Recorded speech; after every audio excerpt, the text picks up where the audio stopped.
మంచిగా వస్తుందా? నేను నీట్ గా రావాలి ఇప్పుడు చూసుకోండి. ఇక్కడ ఫేస్ వెళ్ళిపోతుంది, ఇక్కడ తగలబడిపోతుంది. హాయ్ అండి, హాయ్ సార్. పుష్ప చూసారా? చూసానండి, ఎట్లా ఉంది? చాలా అంటే చాలా బాగుంది. చాలా అంటే చాలా బాగుంది. ఇక్కడ చూడండి, ఏం నచ్చిందండి బాగా? హైలైట్ సాంగ్స్ బాగున్నాయి, స్టోరీ బాగుంది, ఫైటింగ్స్ బాగున్నాయి. ఓకే, బాగా సినిమాలో హైలైట్ అంటే ఏం చెప్తారు? జాతర సాంగ్. జాతర సాంగ్. ఓకే, ఇంకా యాక్టింగ్ ఎలా ఉందండి అల్లు అర్జున్ గారు? యాక్టింగ్, అల్లు అర్జున్ కి యాక్టింగ్ బాగాలేదని ఎవరైనా చెప్తారండి? అంటే ఎలా ఉంది అంటున్నారు? ఎవరు బాగాలేదని చెప్పరు, చాలా అంటే చాలా బాగుంది, యాక్టింగ్ బాగుంది, అన్ని బాగున్నాయి దాంట్లో. అయితే రష్మిక సీన్ లో కాలర్ పట్టుకుని లోపలికి రాకెళ్తుంది కదా, అది ఎట్లా అనిపించిందండి? అంటే జెన్యున్ గా ఉంటదా? అంటే జెన్యున్ గా అంటే అట్లా ఉంటదా అంటున్నాను. అది ఓవర్ అయిందా లేకపోతే పర్వాలేదు? ఓవర్ ఏం కాలేదు, పర్వాలేదు, బానే ఉంది.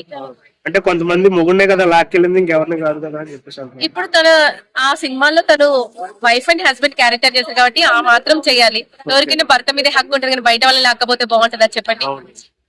సో అంటే ఓవర్ అయితే అవ్వలేదు, సరిపోయింది. ఓవర్ ఏం కాలేదు, చాలా రొమాంటిక్ సీన్స్ ఎక్కువైనాయి అని చెప్పేసి అంటున్నారు.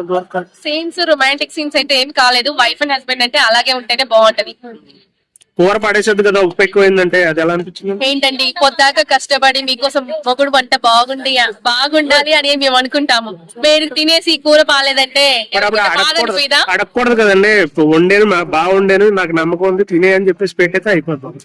ఎందుకంటే వైఫ్ భర్తను అడుగుద్ది, ఏమండి కూర బాగుందా అని. మీరు ఇది ఎక్కువైంది తక్కువైంది అంటే మాకు కోపం రాదా చెప్పండి? సో ఎలా ఉన్నా గానీ ఇంకా తినే బాగుందని చెప్పి, ఎలా ఉన్నా భర్త అడ్జస్ట్ చేసుకొని కూర బాగుంది అంటే మేము చాలా హ్యాపీగా ఫీల్ అవుతాము. చెప్పే హక్కు కూడా లేదన్నమాట. ఎస్, ఎందుకంటే కూరగాయలు కట్ చేసి కష్టపడి ఉంటది మేమే కాబట్టి. దేవరా వర్సెస్ పుష్ప అంటే ఏం చెప్తారు? పుష్పనే బాగుంది అని చెప్తాను. ఎందుకు డబ్బులు ఎక్కువ వచ్చినాయి? డబ్బులు ఎక్కువ వచ్చింది కాదు, పుష్పలో స్టోరీ బాగుంది, అన్ని బాగున్నాయి. చాలా కష్టపడ్డాడు అల్లు అర్జున్ కూడా. అందుకే మ్యూజిక్, అనిరుద్ధ్ మ్యూజిక్ బాగుందా, దేవశ్రీ మ్యూజిక్ బాగుంది? పుష్ప 1 బాగుంది, పుష్ప 2 బాగుంది. ఇంకేంటంటే అల్లు అర్జున్ తీసిన ప్రతి ఒక్క మూవీ ఇప్పటిదాకా చాలా అంటే చాలా బాగున్నాయి.